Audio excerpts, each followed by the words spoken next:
اس آیت کریمہ کے ضمن میں جو دوسری آیت آتی ہے وہ بھی تشریح طلب ہے اور تشریح سے رہ گئی، اس لیے اس کی طرف اشارہ کرتے ہوئے آگے بڑھتے ہیں۔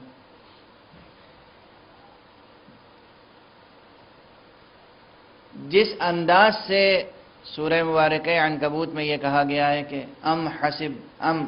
احسب الناس ان یترکوا ان یقولوا آمنا وهم لا یفتنون، کیا لوگوں نے یہ سمجھ رکھا ہے کہ وہ چھوڑ دیے جائیں گے صرف اتنا کہنے پر کہ ہم ایمان لے آئے اور آزمائش نہیں ہوگی؟ بالکل اسی انداز سے ایک بات اور اس کے بعد کہی گئی ہے، احسب الناس احسب الذین یعملون السیئات ان یسبقونا ساء ما یحکمون۔ احسب الذین یعملون السیئات ان یسبقونا، کیا جو لوگ برائیاں کرتے ہیں، جو لوگ گناہ کرتے ہیں، انہوں نے یہ سمجھ رکھا ہے کہ ہم سے آگے نکل جائیں گے؟ یہ بھی بڑا غور طلب مرحلہ ہے۔ آواز کس کی ہے؟ یہ کون فرما رہا ہے؟ حق سبحانہ و تعالی، اللہ سبحانہ و تعالی یہ فرما رہا ہے کہ کیا جو لوگ گناہ گار ہیں، گناہ کار ہیں، برائیاں انجام دینے والے ہیں، وہ یہ سمجھتے ہیں، ان کا گمان یہ ہے کہ وہ ہم سے آگے نکل جائیں گے؟ ان یسبقونا،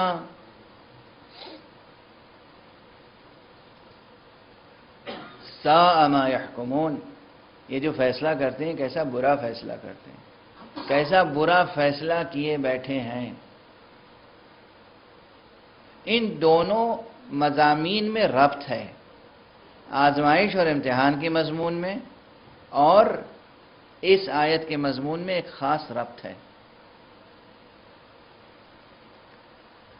لیکن اس وقت جو مضمون ہے خود اس آیت کا، لفظ میں جو بات کہی گئی، احسب الذین یعملون السیئات ان یسبقونا،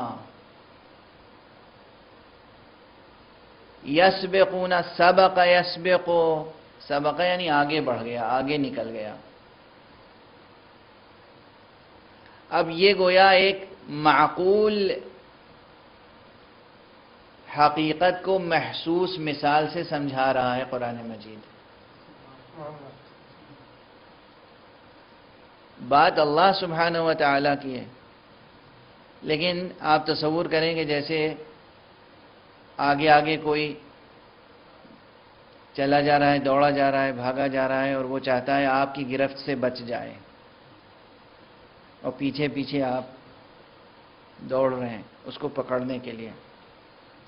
وہ آگے بھاگنے والا یہ سمجھ رہا ہے کہ ہم نکل جائیں گے، بچ جائیں گے۔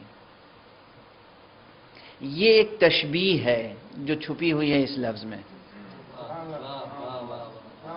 یہ لوگ جو دنیا میں اپنے اقتدار میں مست ہیں، اپنے سرمایہ پر نازاں ہیں، اپنی قضائی تدبیروں پر نازاں ہیں، اپنی دنیاوی عقل پر نازاں ہیں، دنیا پرست عقل پر نازاں ہیں، کیا یہ سمجھے بیٹھے ہوئے ہیں کہ یہ دست قدرت الہیہ سے بچ جائیں گے؟ یعنی اللہ کے قابو سے یہ نکل جائیں گے؟ یہ ممکن نہیں ہے، یہ ممکن نہیں ہے۔ یہ لفظیں بدل بدل کر قرآن مجید میں یہ مضمون دوسری جگہوں پر اس طرح بھی آیا ہے کہ کیا یہ سمجھتے ہیں کہ ہمیں عاجز کر دیں گے؟ کیا یہ سمجھتے ہیں کہ ہمیں عاجز کر دیں گے، ہمیں بے بس کر دیں گے؟ یہ نہ ہمیں عاجز کر سکتے ہیں، نہ ہمارے قابو سے باہر جا سکتے ہیں۔ یہ جو فیصلہ کیے بیٹھے ہوئے ہیں یہ غلط فیصلہ ہے، یعنی انہوں نے ہماری قدرت کے بارے میں غلط اندازہ لگایا ہے،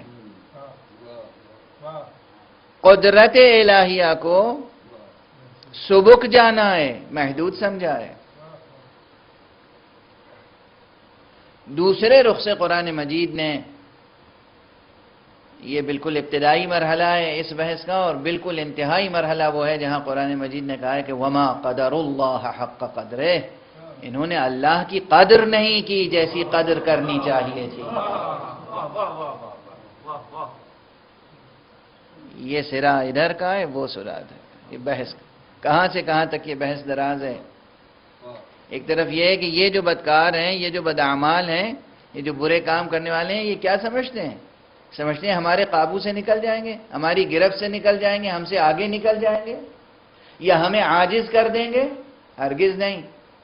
دوسرا سرا وہ ہے کہ انہوں نے جیسی قدر کرنی چاہیے تھی قدر کی نہیں، اللہ کی قدر نہیں کی۔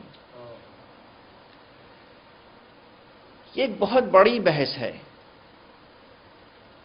اس میں اگر اس بحث کو حل کر لیا جائے اور سمجھ لیا جائے تو بہت سے وہ شکوک و شبہات جو ذہنوں میں آتے ہیں، اور انسان کبھی کبھی گیلا مند ہو جاتا ہے، شکوہ سنج ہو جاتا ہے اپنے رب سے، اپنے خالق سے، وہ گلے شکوے دور ہو جائیں گے۔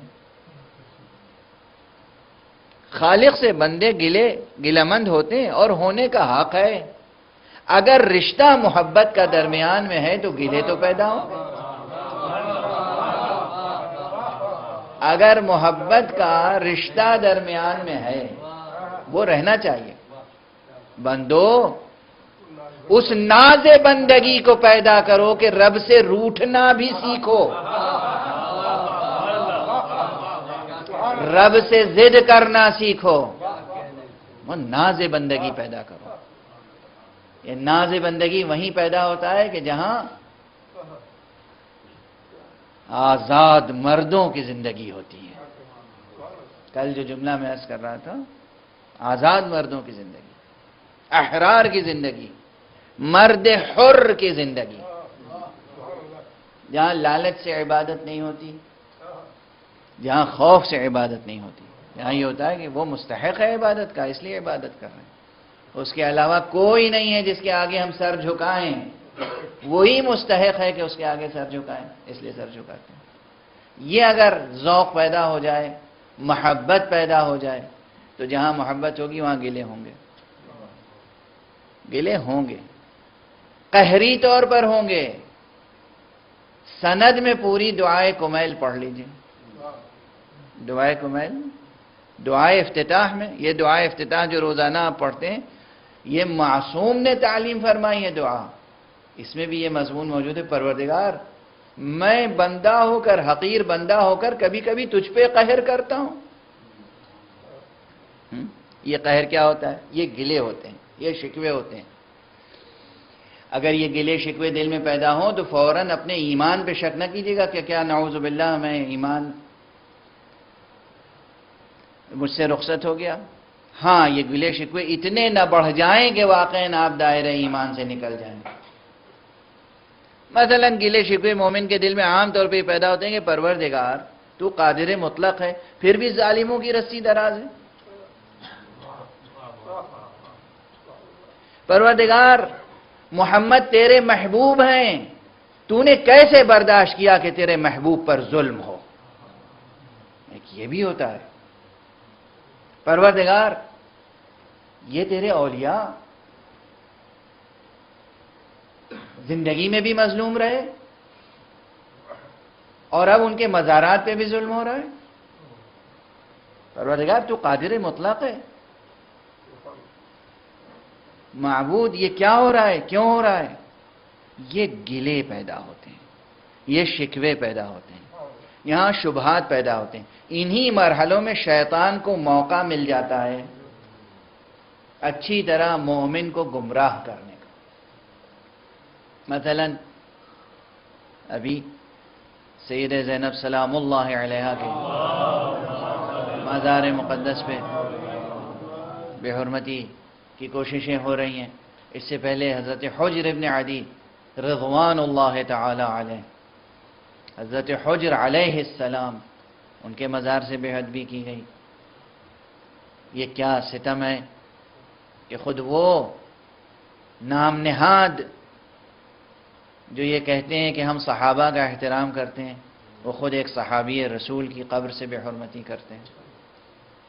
یہ سب ہو رہا ہے دنیا میں۔ یہاں درمیان میں کبھی کبھی مومن دلوں میں شکوک و شبہات پیدا ہو جاتے ہیں یا گلے شکوے پیدا ہوتے ہیں۔ اگر یہ گلے شکوے کی حد تک ہے تب تو ٹھیک ہے، اگر شک کی حد تک ہے، شبہ کی حد تک ہے تو ٹھیک نہیں کہ پروردگار یہ سب کیا ہو رہا ہے، تو قادر مطلق ہے۔ مثلا یہاں بڑی تفصیلی بحث کی ضرورت ہے یہاں پر، اور میں سہم کے بحث چھیڑتا ہوں اس لیے کہ دامن وقت میں گنجائش نہیں ہوتی ہے۔ آپ اندازہ فرمائیں، سوال کرنے والے کرتے بھی ہیں، اللہ قادر مطلق ہے، آخر ایک میزائل چلا، ایک بم چلا، وہ وہیں ناکارہ کیوں نہیں ہو گیا؟ ایک ظالم آگے بڑھا بے ادبی کے لیے، وہیں اس کے ہاتھ شل کیوں نہیں ہو گئے؟ آگے بڑھنے کے لیے قدم شل کیوں نہیں ہو گئے؟ حملہ آور بغیر کسی مقابلے کے وہیں خود ہی منہزم کیوں نہیں ہو گئے؟ پسپا کیوں نہیں ہو گئے؟ یہ سب شکوک ہے۔ اللہ کو مگر رسول اور آل رسول سے محبت نہیں ہے ذریت طیبہ پیغمبر صلی اللہ علیہ وسلم سے محبت، تو پھر یہ سب کیا ہو رہا ہے؟ یہاں محبت، حرمت، عزت، احترام سب کچھ اپنی جگہ موجود ہے۔ یہ ایک ہی عمل ہے، ایک ہی مظہر ہے، لیکن اس سے نہ جانے کس کس زاویے سے کس کا امتحان ہو رہا ہے، آزمائش ہو رہی ہے۔ کون کامیاب ہو رہا ہے، کون ناکام ہو رہا ہے۔